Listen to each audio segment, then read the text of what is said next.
Hi everyone, welcome back my channel. ಇವತ್ತಿನ recipe ಬಂದುಬಿಟ್ಟು ಬದನೆಕಾಯಿ ಎಣ್ಣೆಗಾಯಿ ಹೇಗೆ ಮಾಡೋದು ಅಂತ ನೋಡೋಣ.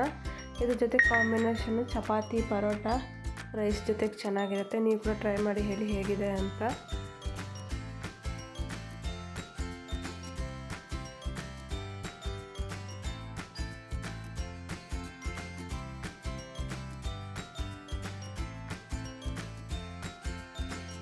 ಇಟ್ಕೊಂಡಿದ್ದೀನಿ.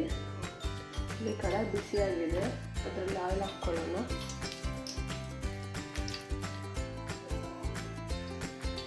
ಇಲ್ಲಿ ನಾನು ಬದನೆಕಾಯಿನ ಹೀಗೆ ಕಟ್ಸ್ ಹಾಕ್ಕೊಂಡಿದ್ದೀನಿ, ಅದನ್ನು ಇದ್ರಲ್ಲಿ ಹಾಕ್ಕೊಳ್ಳೋಣ.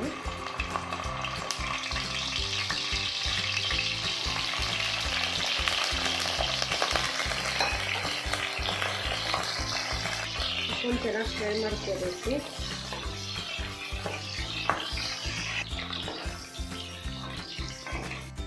ಆಗಿದೆ, ಒಂದು ಸೈಡ್ ತೆಗೆದಿಟ್ಕೊಳ್ಳೋಣ.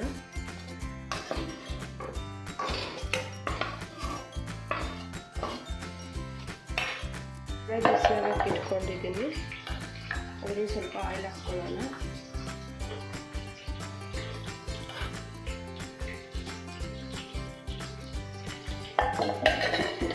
ಆಯಿಲ್ ಬಿಸಿ ಆದಮೇಲೆ ಇದರಲ್ಲಿ 1 ಕಪ್ಪು ಕಡಲೆಬೀಜ ಹಾಕ್ಕೋಬೇಕು. ಕಡಲೆಬೀಜ ಹಾಕ್ಕೊಂಡು ಕಲರ್ ಚೇಂಜ್ ಆಗೋದು ಚೆನ್ನಾಗಿ ಫ್ರೈ ಮಾಡ್ಕೋಬೇಕು.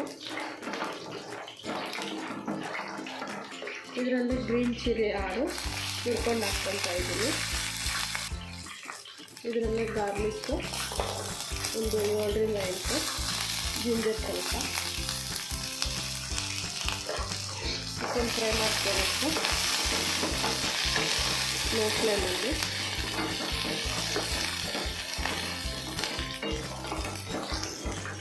ಇದರಲ್ಲಿ ಸ್ವಲ್ಪ ಕರಿಬೇವು ಮತ್ತು ಕೊತ್ತಂಬರಿ ಹಾಕ್ಕೋಬೇಕು.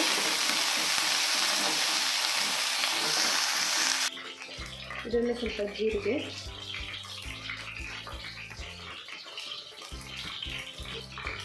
ಎಳ್ಳು 2 ಸ್ಪೂನ್ ಹಾಕ್ಕೋಬೇಕು.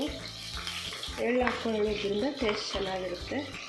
ಬದನೆಕಾಯಿ ಎಣ್ಣೆಕಾಯಿಗೆ ಹಾಕ್ಕೊಂಡು ಚೆನ್ನಾಗಿ ಫ್ರೈ ಮಾಡ್ಕೋಬೇಕು. ಇದನ್ನು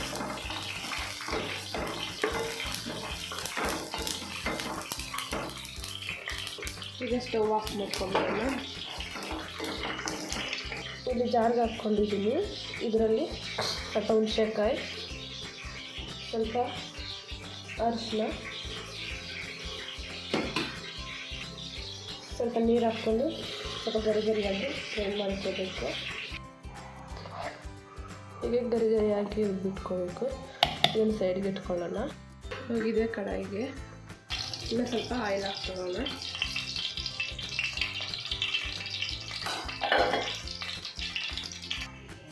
ಎಣ್ಣೆ ಬಿಸಿಯಾಗಿದೆ, ಇದೊಂದು ಸ್ವಲ್ಪ ಸಾಸಿವೆ ಹಾಕ್ಕೊಳ್ಳೋಣ. ಕರಿಬೇವು ಸ್ವಲ್ಪ,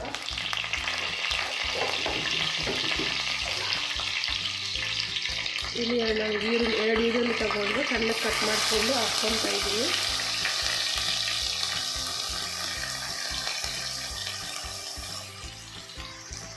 ಈರುಳ್ಳಿ ಸಾಫ್ಟ್ ಆಗೋವರೆಗೂ ಚೆನ್ನಾಗಿ ಫ್ರೈ ಮಾಡ್ಕೊಬೇಕು.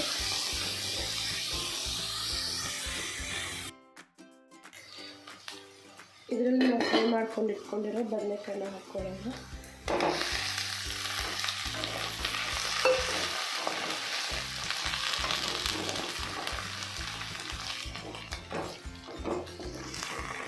ಇದನ್ನು ನಾವು ಗ್ರೈಂಡ್ ಮಾಡ್ಕೊಂಡು ಇಟ್ಕೊಂಡಿರೋ ಮಸಾಲೆನ ಹಾಕ್ಕೊಳ್ಳೋಣ.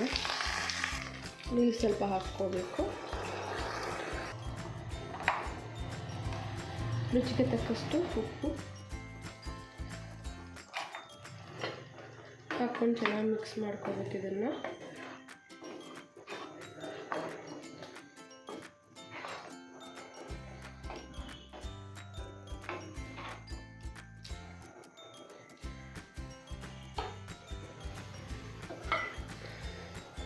ಕ್ಲೋಸ್ ಮಾಡಿಬಿಟ್ಟು ಒಂದು 15 ಮಿನಿಟ್ಸ್ ಬೇಯಿಸ್ಕೋಬೇಕು. ಮತ್ತು ಮಧ್ಯದಲ್ಲಿ ಮಿಕ್ಸ್ ಮಾಡ್ತಾ ಇರಬೇಕು.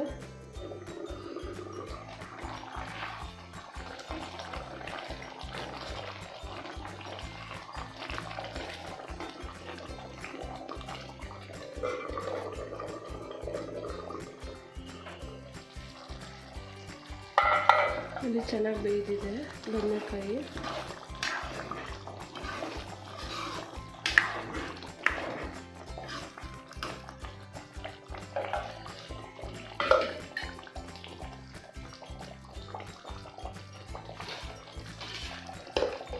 ಇದರಲ್ಲಿ ಸ್ವಲ್ಪ garam masala, coriander leaves,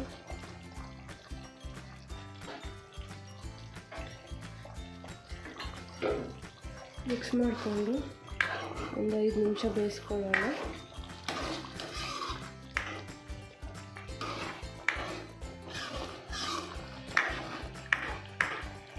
close ಮಾಡಿಬಿಟ್ಟು ಒಂದು 5 ನಿಮಿಷ ಬೇಯಿಸ್ಕೋಬೇಕು. ಇಲ್ಲಿ ಬದನೆಕಾಯಿ ಎಣ್ಣೆಗಾಯಿ ರೆಡಿಯಾಗಿದೆ. ಈ ರೆಸಿಪಿ ನಿಮಗೂ ಇಷ್ಟ ಆಗಿದ್ರೆ ನೀವು ಕೂಡ ಟ್ರೈ ಮಾಡಿ ಹೇಳಿ. ಈ ಸ್ಟೈಲಲ್ಲಿ ಮಾಡ್ಕೊಳ್ಳಿ. ಬದನೆಕಾಯಿ ಎಣ್ಣೆಗಾಯಿ ತುಂಬ ಚೆನ್ನಾಗಿರುತ್ತೆ.